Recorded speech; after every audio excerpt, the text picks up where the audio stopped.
Under the glare of studio lights, what began as a routine live interview took a sudden, unsettling turn. Meghan Markle smiled, hesitated, then visibly faltered when a single, unexpected question cut through the prepared answers. Producers froze. Viewers leaned forward. What was asked to change the room's energy so sharply? Sources say the moment unraveled carefully guarded narratives and revealed nerves rarely seen on air. As seconds stretched and silence became louder than any word, the broadcast teetered toward disaster. Millions watched live, stunned and breathless. Was it an innocent slip or the question that exposed everything?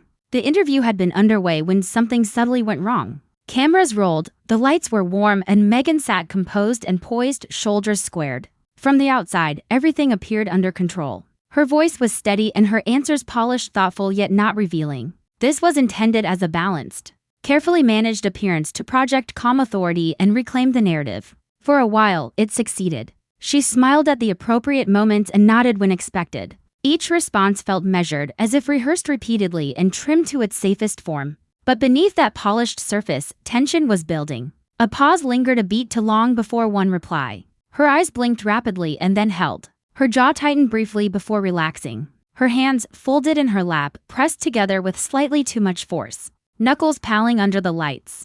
Most viewers missed it at first. Live television often masked strain as professionalism. But the silence between questions lengthened and the mood shifted. The host noticed and adjusted their tone, not with confrontation but with a calm that felt unusually precise. It wasn't hostile. It was focused, the kind of measured calm that makes you lean in because it seems intentional. Meghan's posture stayed elegant, but her stillness grew heavier. She tilted her head slightly while listening, expression neutral yet alert, as if bracing for something unexpected. The easy back and forth of a promotional chat fell away, replaced by a more deliberate, probing exchange, still courteous but unmistakably testing.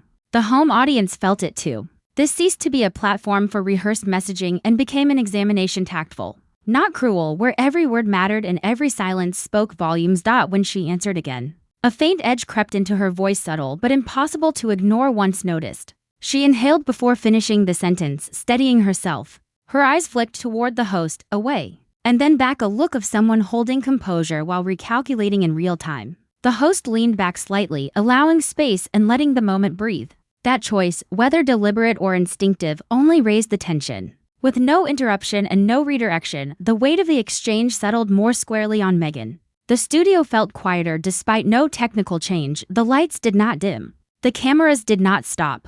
But the atmosphere had unmistakably shifted. What mattered now was endurance, whether control could be preserved under a pressure that was quiet and relentless rather than loud and dramatic. Her face remained composed, but micro-expressions hinted at a deeper struggle, an internal effort to maintain footing as the conversational space narrowed. Then silence returned, longer and heavier, the kind that makes people uncomfortable, because it suggests something unresolved is about to surface. Nobody moved to fill it, not the host, not Meghan, not the viewers. In that pregnant pause, before any decisive question landed, control began to slip. So what was really unfolding in that tense stillness, and could it reveal truths no one expected? Stay tuned. The question that ultimately unmoored the exchange arrived calmly, without fanfare, its gentle delivery making it all the more unsettling. It was not about projects or accomplishments, but about the life behind the public persona, an inquiry simple in form, yet devastating in implication. There is an image of Meghan Markle that people never stop debating. The interviewer chose every word carefully to avoid sounding hostile, noting the growing impression that her private life had become chaotic and even troubling. They then asked how she reconciled that perception with the air of control she usually projected. A calm follow-up came next. How had she managed her marriage under such pressure? And how did she answer claims that she had shaped, guided, or even manipulated her husband's choices to protect her own narrative? The questions were not accusatory in tone or presented as facts. Yet the atmosphere in the room changed, as if the air had thinned. The question did not attack. It revealed a gap that polished phrasing could not bridge. It forced Meghan to name contradictions she had navigated for years but rarely addressed directly. She did not reply immediately. For the first time since the interview began, the silence stretched beyond mere awkwardness. Her lips parted briefly, then closed. She inhaled slowly, but the breath seemed to stop midway, as though her body reacted before her mind had formulated an answer. The studio, moments earlier full of motion and light, seemed to pause. Her eyes moved with purpose, scanning the space as if searching for an anchor. She blinked, her jaw muscles tightened and then released with visible effort.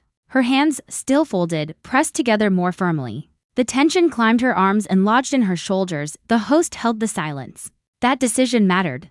There was no interruption or softening. By letting the quiet remain, the weight of the question grew heavier by the second. The audience, both in the studio and at home, felt it. The moment had shifted from gossip to something deeper: identity, agency, and responsibility under relentless scrutiny. Meghan's breathing changed from steady control to shorter, shallower breaths. She stayed upright, but her posture felt fragile, like a structure barely holding under strain. She glanced at the host and then briefly downward, as if measuring truth against self-preservation. Cameras rolled, their presence suddenly intrusive. Every micro-expression was amplified. The crew froze, unsure whether the moment would settle or unravel. Even the lighting seemed harsher, more revealing than flattering. When Meghan finally looked up, she offered no immediate answer, only a look that hinted calculation giving way to something more plainly human. The question had done what it was never meant to do out loud. It halted momentum and placed her in a space where silence spoke more powerfully than any reply. In that suspended instant, it was clear the interview's balance had already shifted. The line between control and collapse had started to blur. How could a single question strip away control and reveal raw humanity? What would that mean for Meghan? Keep watching * to understand why that silence hung so heavily. It helps to step back and consider everything that led to it. This was never merely one interview or one difficult question. It was the endpoint of years under a microscope, where every phrase Meghan spoke was analyzed, replayed, and judged from countless angles. Long before she sat in that chair, pressure had accumulated quietly and relentlessly. From the moment she stepped into global spotlight, she became more than an individual, she became a symbol. To some, she stood for independence and disruption. To others, she embodied controversy and control. Supporters praised her voice as strong. Skeptics called it calculated. Every attempt to speak openly drew applause from some and suspicion from others. Over time, even silence drew skepticism. Speak too much and you chase attention. Speak too little and you appear secretive. Neutral ground vanished. What viewers rarely saw was the labor of navigating that impossible space. Emotional restraint was not a choice for performance. It was a means of survival. Public appearances required delicate balancing: display strength without seeming cold, show vulnerability without appearing manipulative. Every sentence carried consequences far beyond its words. That vigilance did not stop when cameras switched on. It followed her into every conversation, every interview, every pause. The momentary question did not create the tension, it revealed it. It forced Meghan to confront, in real time, the gap between her self-understanding and public perception. Private life being chaotic, or the idea that she wielded unseen influence over her husband, were stories that had been circulating for many years. These were stories she had addressed indirectly, selectively, or sometimes not at all, often because responding only made them grow. Living amidst such contradictions is exhausting. Being both a person with emotions and a public figure carrying symbolic meaning means rarely getting the chance to simply be. Every gesture turns into proof. Every choice becomes a declaration. Over time, the body learns to harbor tension silently, locking it behind a practiced calm. Yet that tension never truly fades. It builds up. Seen through this perspective, what happened live on television looks less like a breakdown and more like a moment laid bare. The stillness, the controlled breaths faltering suddenly, the searching eyes, all reflected years of silent pressure surfacing all at once. This was not a sign of weakness showing up, but endurance tested beyond its limit. The real truth of that moment lies not in rumors or accusations, but in the visible toll of endless scrutiny. Her silence held the weight of every time she chose restraint over reaction, calm over confrontation. It showed the immense effort it takes to stay composed when your identity is constantly debated by those who feel entitled to define it for you. By the time the camera lingered on her face again, viewers were no longer merely watching an interview. They were witnessing the visible effect of prolonged strain. The silence that followed was not empty. It was full of history, expectations, and unresolved tension, setting the stage for what she would soon be forced to face next. Can a single silent moment lay bare the true burden of constant surveillance? Or has the world already misunderstood it? Stay tuned. When silence took over the room, the camera stayed fixed, making the moment unbearable. What came back on screen was not a dramatic outburst or confession, but an unbroken stillness impossible to ignore. The live broadcast continued exactly where it paused, yet everything felt new. The audience sat motionless, unsure if they should breathe, applaud, or shift position. No one wanted to be the first to break such a fragile atmosphere. The host also remained still, no follow-up questions, no attempts to soften what was already said. It was a conscious decision felt by all present. Interrupting now would have shattered something significant. The silence, though uncomfortable, had become the focus. Behind the scenes, producers exchanged looks, hovering over controls, uncertain whether continuing was respectful or risky. Cutting away could protect the broadcast, but staying might reveal something rare and unscripted. She leaned forward slightly as if about to speak. Her lips parted, a word almost forming, then stopped.